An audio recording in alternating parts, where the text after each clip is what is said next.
Hi, and welcome to the Sabbath Christian Church's online sermon.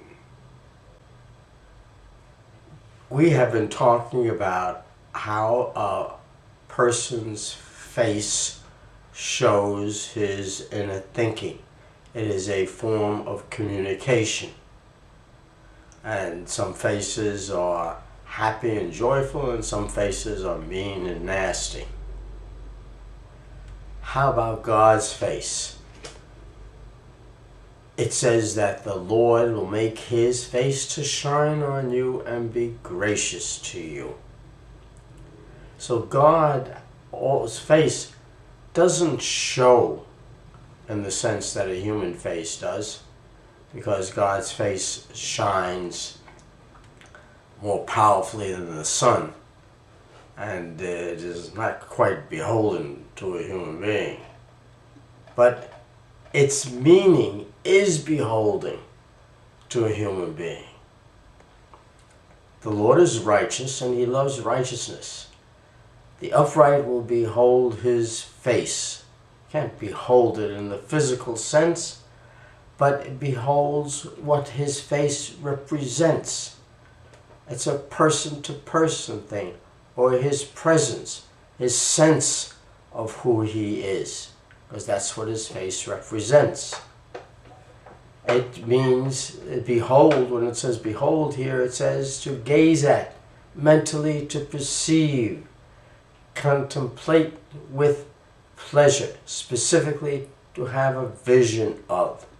So this is when it talks about God's face, has to do with mental appreciation, perception, to have an understanding, a vision of. Words are not always that simple. And it goes on to say that the Lord lift up his countenance upon you and give you peace. His countenance, of course, is a synonym, although there are no real synonyms in the English language. Interesting enough. It's got enough words in the language, hundreds and hundreds of thousands of them. But countenance is lift up his countenance on you, his attitude, his face, and what the face represents. One of the definitions of the Hebrew of face, which has to do with the Passover, of course, because those who appreciated his face would understand and appreciate what he said about the passing over from the evil of Egypt to eventually the good of living in Canaan. So to make a person's face sweet is to consolate him or seek his favor, particularly of God. Translate freely that entreated the Lord. The Hebrew says, made sweet the Lord's face. Then Exodus says that Moses said, I pray for you, show me your glory. Now, it's not going to be the sense of God's glory in the powerful physical sense where it shines unbelievably bright. Unbelievably. They apply to God's face shining as a sign of favor and goodwill, as the definition of face goes on to say. Many are saying, who will show us any good? And in another psalm it says, lift up the light of your countenance upon us, O Lord. So not the brightness in the physical sense, but the light, the understanding, I see. And there they get that face of God in their understanding.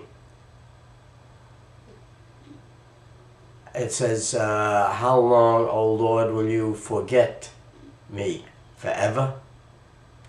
How long will you hide your face from me? Sometimes God will hide his face because he is upset with what a person is doing. Not upset in that kind of colloquial sense, But he said, no, he's not going to bless or do anything from that kind of face. It says, 5 times one encounters the face to see God's face. In the linguistic sense, it is the further meaning of God's presence, and it uses God's face. In Exodus it says, you shall observe the feast of unleavened bread 7 days. You are to eat unleavened bread, as I commanded you at the appointed time in the month of Abib. And none of you shall appear before me empty-handed. Appear before him, before his presence, before his face, and all his face. When you think about what the face does in a human being, how it represents the inner person, all of God's presence and his words and the things that he has done for human beings and the creation of everything else represents his face. And the actual physical shining of it that is very, very powerful also gives us that understanding of the power of God in the creation of mankind. None shall appear before me empty-handed. Before him, his presence. Not because we have to understand and do the presence. You shall redeem the lamb with its first offering from the donkey. If you do not redeem it, you shall break its neck. You shall redeem all the firstborns of your son. None shall appear before me empty-handed. Again, before his presence. Cannot come before God without bringing something in the physical many times, but in the behavior more often. When all of Israel came to appear before the Lord at your place, which he will choose, you shall read the law of Israel in their hearing. Before his presence. People will come before and read the law. This is a very close presence with God, a very close presence. It said, my soul thirsts for God, for the living God. When shall I come and appear before God? When, David? We know, David, you tell us, and we know we appear before God when we are upright and righteous and doing God's way and will, and have furthermore an internal powerful attitude within, his spirit within. And Exodus says, but he said, you cannot see my face, for no man can see me and live. This is why we have been using the term where it says see his face, we've been using the term his presence. It's a linguistic thing. We do not see him and live in that physical linguistic sense and the meaning.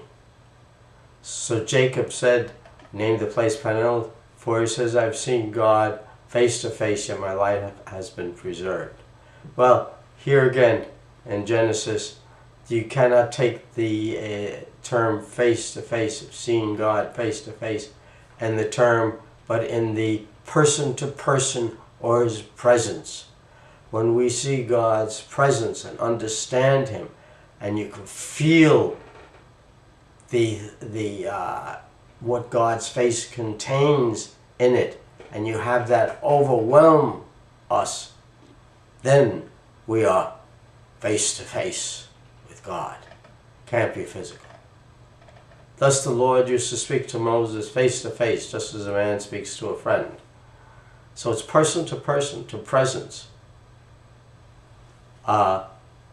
They saw God.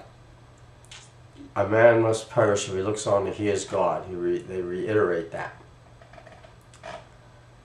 So, behold, the Lord our God has shown us his glory and greatness. We have heard his voice from the midst of the fire.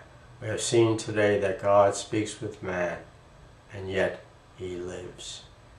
God's presence can only be appreciated and understood and taken on by a man that appreciates him.